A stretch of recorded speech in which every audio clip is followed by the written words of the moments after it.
Assalamualaikum warahmatullahi wabarakatuh. Pertama-tama perkenalkan, nama saya Naila Rana Putri dari kelas 12 IP 1.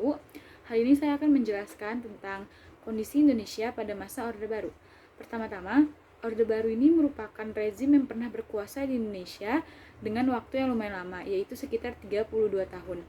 Orde Baru dimulai pada tahun 1966 hingga 1998 yang dipimpin oleh Jenderal Soeharto. Istilah Orde Baru diciptakan untuk membedakan periode ini dengan periode Indonesia sebelumnya yang dipimpin oleh Presiden Soekarno. Masa pemerintahan ini berlangsung sejak diterimanya Surat Perintah 11 Maret atau yang biasa kita kenal sebagai Super Semar pada 11 Maret tahun 1966 oleh Jenderal Soeharto dan berakhir ketika reformasi terjadi pada tahun 1998.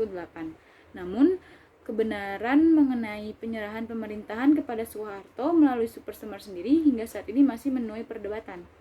Adapun selama berjalannya rezim ini, Indonesia telah mengubah struktur ekonomi, politik, sosial budaya, dan bidang lainnya. Sejarah Orde Baru banyak sekali diwarnai catatan negatif di bidang politik, HAM, militer, maupun sosial. Sayangnya, beberapa pengaruh dari perubahan-perubahan atau catatan negatif di era Presiden Soeharto ini bahkan masih terasa sampai saat ini. Nah, selanjutnya ada latar belakang Orde Baru. Pertama, itu karena adanya gerakan G30 SPKI. Setelah gerakan G30 SPKI atau gerakan 30 September tahun 1965 ditumpas, berdasarkan berbagai bukti yang serta berhasil dikumpulkan, Partai Komunis Indonesia atau PKI dituding sebagai dalangnya. Hal ini memicu kemarahan rakyat. Bentrokan fisik antara masyarakat yang setia pada Pancasila dan UUD atau Undang-Undang Dasar 1945 dengan massa PKI terjadi di Jakarta serta berbagai daerah di seluruh Indonesia. Sementara itu, untuk mengisi kekosongan pimpinan Angkatan Darat, pada tanggal 14 Oktober tahun 1965, Panglima Konstrat atau Pangkop Maijen Soeharto diangkat sebagai Panglima Angkatan Darat. Bersamaan dengan itu dimulai tindakan-tindakan pembersihan terhadap unsur-unsur PKI dan ormasnya. Aksi tersebut masih terjadi di kalangan masyarakat luas. Berbagai partai politik, organisasi massa, pemuda, bahkan kaum wanita, dan masih banyak lagi secara serentak membentuk Front Pancasila untuk menghancurkan pendukung G30 SPKI. Mereka meminta penyelesaian politis terhadap pihak yang terlibat dalam G30 SPKI. Nah, akhirnya karena Kesatuan Aksi saat itu meliputi KAMI atau Kesatuan Aksi Mahasiswa Indonesia dan KAPI atau Kesatuan Aksi Pemuda Indonesia, lalu ada KAPPI atau Kesatuan Aksi Pemuda Pelajar Indonesia, lalu ada KACI atau Kesatuan Aksi Sarjana Indonesia, dan lain-lain. Kesatuan aksi yang tergabung dalam Front Pancasila kemudian dikenal dengan sebutan Angkatan 66. Jadi tadi yang ada Kesatuan Aksi Mahasiswa Indonesia, Kesatuan Aksi Pemuda Indonesia, Kesatuan Aksi Pemuda Pelajar Indonesia, Kesatuan Aksi Sarjana Indonesia, mereka dikenal dengan sebutan Angkatan 66. Lalu selanjutnya adalah kondisi perekonomian. Di sisi lain, kondisi perekonomian semakin bertambah buruk. Barang keperluan sehari-hari semakin sulit didapat dan harganya pun mahal sehingga terjadi inflasi di Indonesia. Pemerintah sempat membuat keputusan pemotongan nilai mata uang rupiah dari yang Rp1.000 menjadi 1 perak. Akan tetapi harga barang bukan semakin menurun, malah kian semakin meninggi. Akhirnya para pelajar yang tergabung dalam Front Pancasila menyatakan kebijakan ekonomi pemerintah saat itu tidak dapat dibenarkan karena meskipun sudah diganti kebijakannya tetap saja mengalami inflasi. Lalu akhirnya ada dikeluarkannya tuntutan Tritura. Pada tanggal 12 Januari tahun 1966, berbagai kesatuan aksi yang tergabung dalam Front Pancasila mendatangi gedung DPR GR untuk mengajukan Tri Tuntutan Rakyat atau Tri Tuntutan Nurani Rakyat. Adapun isi dari tuntutan Tritura tersebut yaitu 1. Pembubaran PKI dan ormasnya. Lalu yang kedua ada pembersihan Kabinet Dwi Kora dari unsur-unsur PKI. Lalu yang ketiga ada penurunan harga-harga barang. Nah, akhirnya pada tanggal 21 Februari tahun 1966 akhirnya pada tanggal 21 Februari pada tahun 1966 Presiden Soekarno mengumumkan perubahan kabinet. Namun perubahan tersebut tidak memuaskan hati rakyat Indonesia karena masih banyak tokoh diduga terlibat dalam G30 SPKI ada di dalam kabinet baru, yang dikenal dengan sebagai Kabinet 100 Menteri. Pada saat itu, pelantikan anggota kabinet baru tanggal 24 Februari tahun 1966. Para mahasiswa, pelajar, dan pemuda memenuhi jalan menuju Istana Merdeka. Aksi itu kemudian dihadang oleh pasukan Cakrabirawa, hingga akhirnya terjadi bentrokan antara pasukan Cakrabirawa dan demonstran. Peristiwa ini mengakibatkan seorang mahasiswa Universitas Indonesia yang bernama Arif Rahman Hakim gugur. Gugurnya Arif Rahman Hakim ini semakin memberikan semangat juang demonstran untuk menuntut perubahan dan perbaikan taraf hidup bagi bangsa Indonesia. Nah, akhirnya dikeluarkanlah Super Semar tadi kan. Melihat situasi semakin tak terkendali, akhirnya Presiden Soekarno ini menyusun surat perintah 11 Maret atau yang kita kenal sebagai Super Semar tadi untuk Jenderal Soeharto. Isi Super Semar sendiri ini itu untuk mengendalikan kondisi negara dan mengamankan wibawa pemerintah.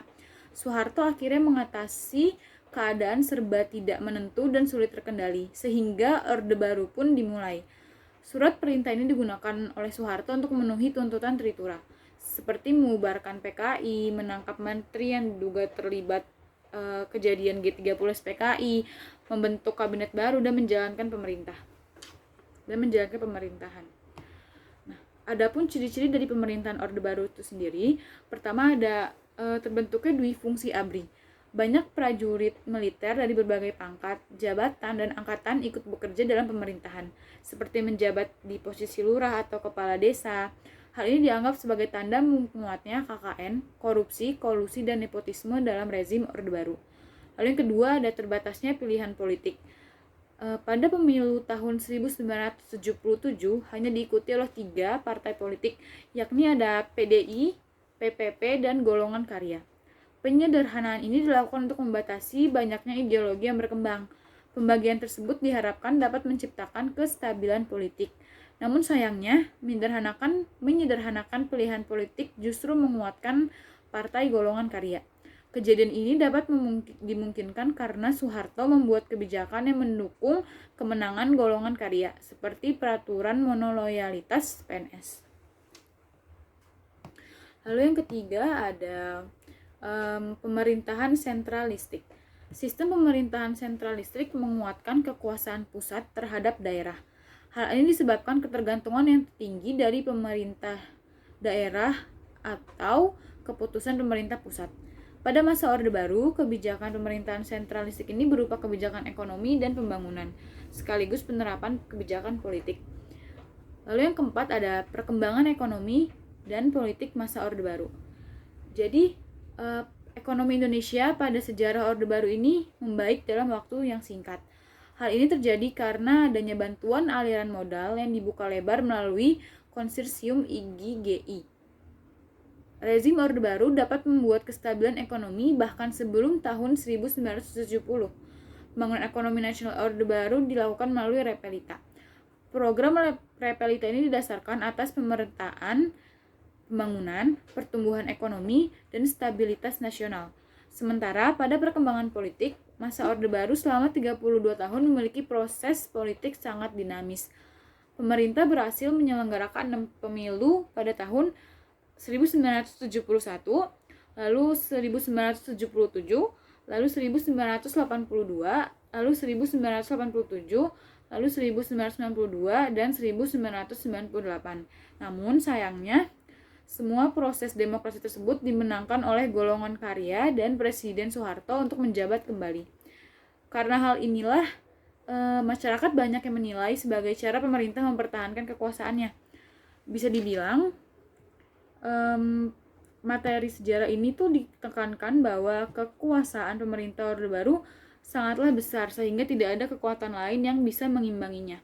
Hal ini tentu kurang baik bagi sistem demokrasi Indonesia saat itu. Jadi Orde Baru ini itu dibalikan semuanya ke pemerintah. Jadi meskipun dilaksanakannya pemilu, tetap saja yang menang Presiden Soeharto dan Golongan Karya. Selanjutnya Berakhirnya masa Orde Baru di Indonesia ditandai dengan adanya krisis ekonomi yang melanda sejak tahun 1997. Krisis tersebut membuat nilai tukar rupiah menjadi jatuh. Badai krisis moneter berlarut-larut akhirnya memancing kelompok kritis di masyarakat. Kelompok kritis menilai permasalahan ekonomi ini bertumpu pada kesalahan urus pemerintah Orde Baru. Situasi yang awalnya hanya berupa krisis ekonomi berkembang menjadi krisis kepercayaan. Kepercayaan terhadap pemerintah menurun sehingga memicu kerusuhan, demonstrasi besar, bahkan penjarahan terutama di Jakarta. Kemarahan masyarakat, terutama di kalangan mahasiswa, semakin menjadi setelah Soeharto dicalonkan kembali sebagai Presiden Republik Indonesia pada pemilu ke-6.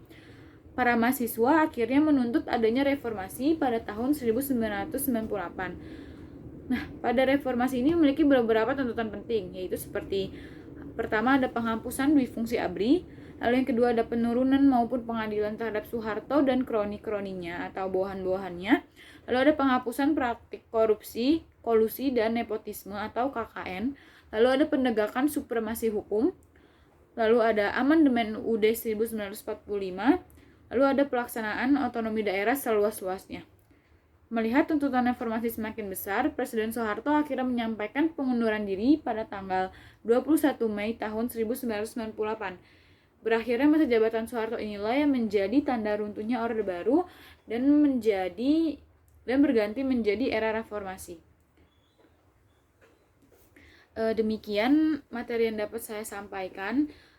Apabila ada salah-salah kata dan kata yang berbelit-belit, mohon dimaafkan. Wabillahi taufiq wal hidayah. Wassalamualaikum warahmatullahi wabarakatuh.